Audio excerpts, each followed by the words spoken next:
Hey, Bruce Eckvald here. So one of the things that has come up actually quite a bit recently is helping people run their daily huddles. And it's actually something I don't recommend companies start with. So I'm typically coming in and helping them first work on their quarterly planning, but developing that muscle to help them set a set of priorities for the quarter, accountability against that, and really running the weekly meeting. So getting good at once a week sitting down, getting commitments from every team member against the priorities. What are they going to accomplish over the next 7 days? That's usually where I start, but fairly quickly move into the daily stand-up or the daily huddle.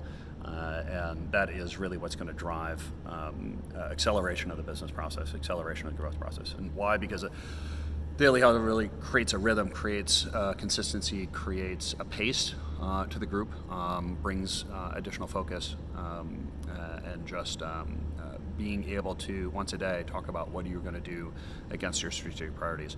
And it's going to help coordinate, it's going to help align. But it can be quite challenging, usually because it's taking too long. People turn their daily huddle into a planning meeting, into a root cause analysis meeting, and it's not. It's none of those things. It really is. It is just about coordination. You should have a weekly meeting to set your commitments, and it really is just stating what are you doing in the next 24 hours that you need to coordinate on, what happened in the last 24 hours that people need to know about. And so the challenge comes as it takes too long or it doesn't really address those core needs of a daily huddle. So the strategy or the thing I recommend to folks is really focus on the three things. What did I get done? What am I going to do? And where am I stuck? So those are the three topics. I have some teams that do it person by person, all three. I have some teams that rotate around each question for the whole team before they move on to the next question. Different ways of doing it. I would say try, experiment, find out what works best for you. But the main thing is keep it short. Ideally less than 15 minutes, or certainly less than 15 minutes, ideally less than 10. If you have more than 10, 15 people in your group, you can do it. It takes even more discipline.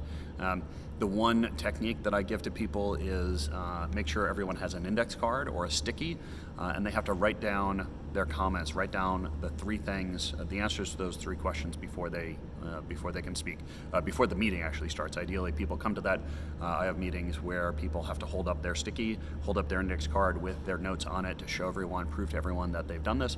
If not, I sometimes will have take a minute or 2 minutes at the beginning of the meeting to actually have everyone do that. I find that investing 2 minutes in the beginning actually makes it go faster than if I were to jump into it. But try those things. Make sure you focus on those three questions. What do you get done in the last 24 hours? What am I doing in the next 24 hours? What am I focusing on? And then where am I stuck? Where are my obstacles? Where are my challenges that I may have help, or I may need help with? Anything that comes up around the meeting, I'm putting into a parking lot, I'm putting into offline, I'm telling people to follow up separately. I'm not there to get into the details. I'm just there to identify things, prioritize things, and get them into people's queues. So give that a try. Let me know what you think. Email me, bruce@eckvalt.com. Leave a comment below. What else are you doing to make your daily stand-ups or your daily huddles work more effectively? Again, I wouldn't start with that. I typically start with the weekly just to get the commitment process going, and then the daily huddles are what is going to fuel the acceleration. So give it a try. Let me know what you think. Always looking for your feedback.